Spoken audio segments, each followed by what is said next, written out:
안녕하세요, 최호섭입니다. 댓글에 이런 질문이 달렸어요. 맥북 프로 M1 14인치를 구매했습니다. 269만원 주고 샀거든요. 근데 이제 맥북 에어 M2 프로 M2 13인치, 아마 이거는 M2 들어간 맥북 프로 13인치겠죠. 이게 나온다고 하는데 제가 잘못 산 건가요? 후회됩니다. 뭐 이런 내용인데요. 네, 비슷한 생각하시는 분들 꽤 있으실 것 같아서 오늘은 M2 프로세서의 위치, 그리고 이게 기존 제품과 어떻게 다른 건지 정리해 드리도록 하겠습니다.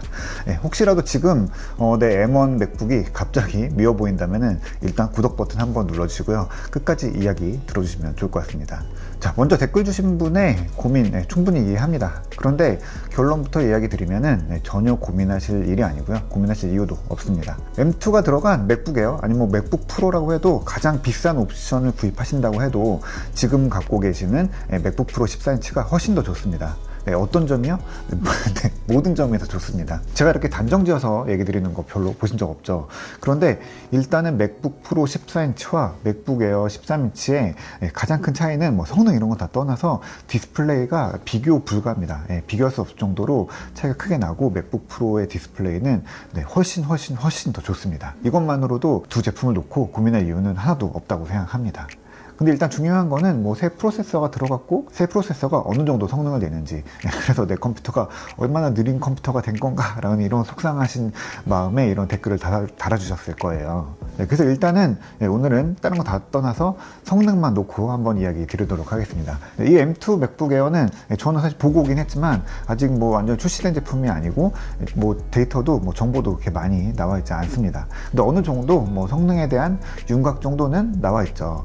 댓글 주신 분의 맥북 프로 14인치는 가격을 보면은 기본형일 텐데요. M1 프로 중에서도 코어를 10개에서 8개로 낮추고, GPU도 16개에서 14개로 낮춘 조금 뒤튼된 모델이죠. 그러니까 성능을 조금 낮춘 모델이니까 M2가 이거 정도 성능은 넘어설 수도 있지 않을까라고 생각하시는 분들도 계실 거예요. 그러니까 M2가 이거보다 느릴까 빠를까, 이게 중요한 예민한 문제입니다. 일단 공식적인지는 모르겠지만 M2의 긱벤치 테스트 결과가 하나 돌아다니고 있어요. 이거 보면은 싱글 코어 점수가 1919점, 멀티 코어가 8928점 이렇게 나와요. M1을 보면요, 보통 싱글 코어가 1750점 정도 나옵니다. 그리고 멀티 코어는 7400점 정도가 나와요. 긱벤치 결과만 보면은 싱글 코어 성능은 한 뭐 12% 정도, 멀티 코어는 20% 정도 더 나오는 것 같습니다. 자, 그러면은 댓글 주신 분의 기본형 14인치 맥북 프로는 어느 정도 위치에 있을까요? 일단 싱글코어 성능은 M1부터 뭐 M1 프로, 맥스, 울트라까지 다 똑같습니다.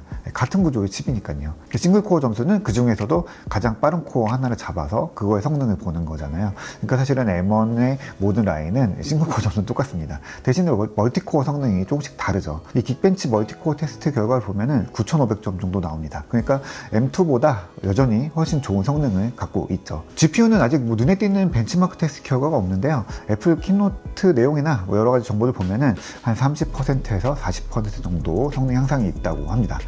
그러면 M1 프로의 GPU 성능을 넘을 수 있을까요? 아니요, 이거는 절대 불가능합니다.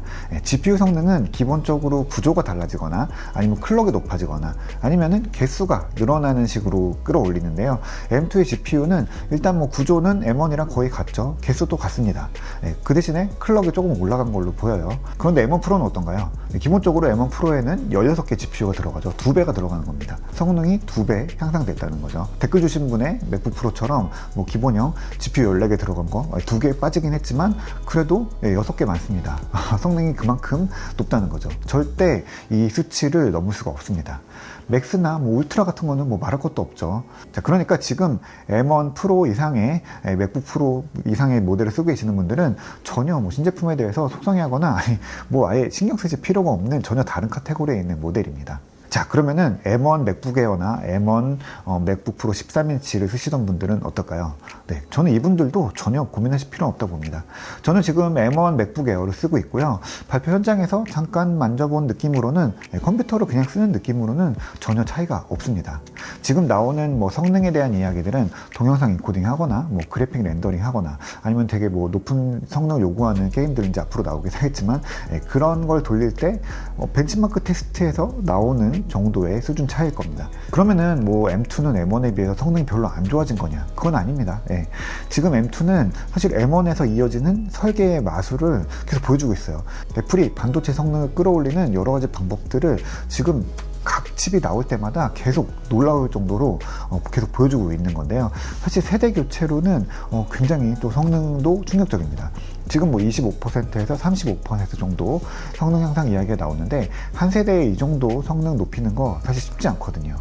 그러니까 M1 프로 쓰시는 분들이 이거 이 정도면은 M2가 M1 프로까지 따라올 수 있는 거 아니야? 라고 생각할 수도 있어요. 그렇진 않지만요. 자, 그러면은 애플이 성능을 어떻게 올렸냐? 이거는 M1부터 쭉 살펴봐야죠. M1 프로는 CPU에 저전력 코어 그리고 고성능 코어 이렇게 두 개가 있죠. 이 조합을 바꿔서 고성능 코어를 조금 더 많이 넣어서 멀티코어 성능을 높였고요. 또 가장 큰 성능 차이를 보이는 핵심은 GPU죠.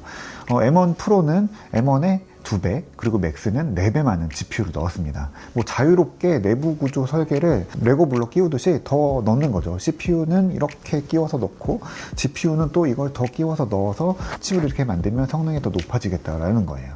그리고 울트라는 뭔가요? 이 M1 맥스 두 개를 성능 떨어지지 않게 그대로 붙여버린 거죠. 애플의 다음 단계는 그 기본이 되는 M1 프로세서의 힘 자체를 늘리는 거죠. 근데 지금 이 칩의 기본 뼈대를 쥐고 있는 ARM에 완전히 뭐 새로운 세대의 아키텍처가 나와 있지는 않아요. 기존에 나와 있던 설계 구조, 코어 구조를 뭐 거의 그대로 가지고 가야 됩니다.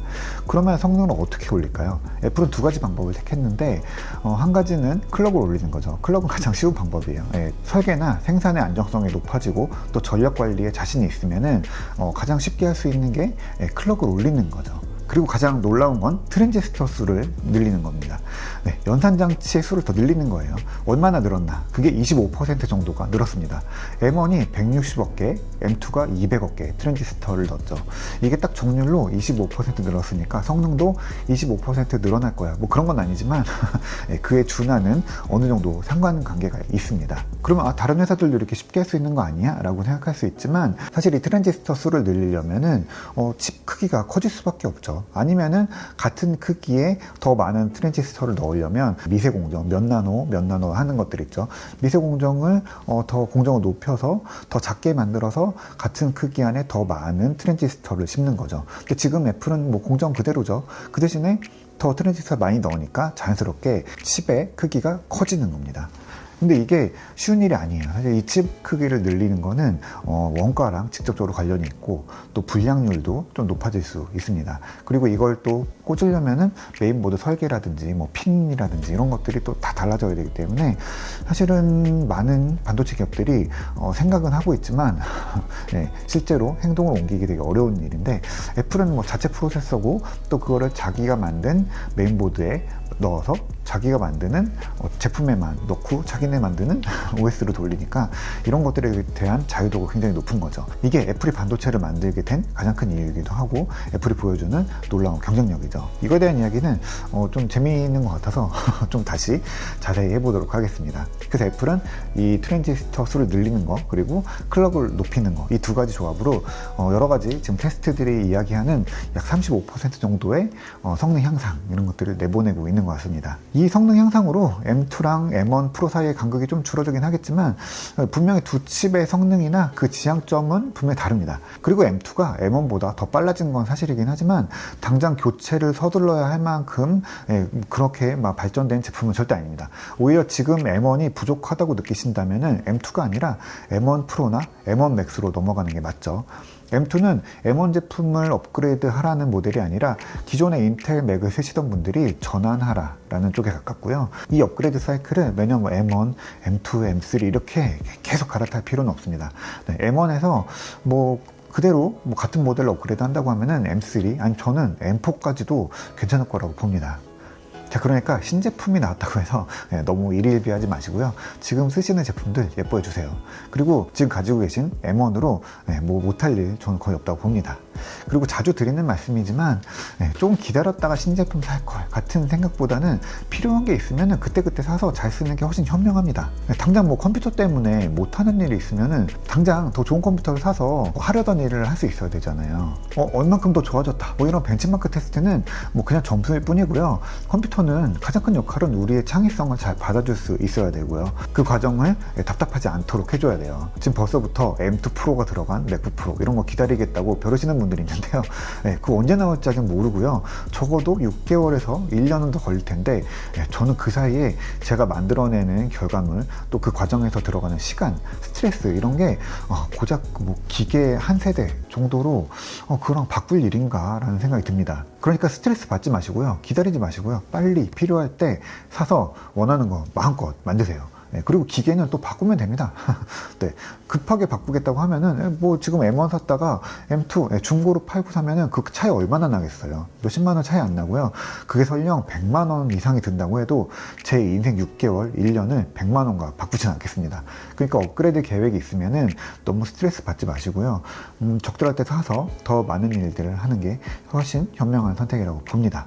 그리고 지금 M1 쓰시는 분들은 뭐 M2에 그렇게 일일비하시지 않으셔도 된다라는 이야기로 오늘 이야기 정리해 보도록 하겠습니다. 오늘 제 얘기 괜찮으셨다고 하면은 구독, 좋아요도 눌러주시길 바랍니다. 오늘 이야기 여기까지 할게요.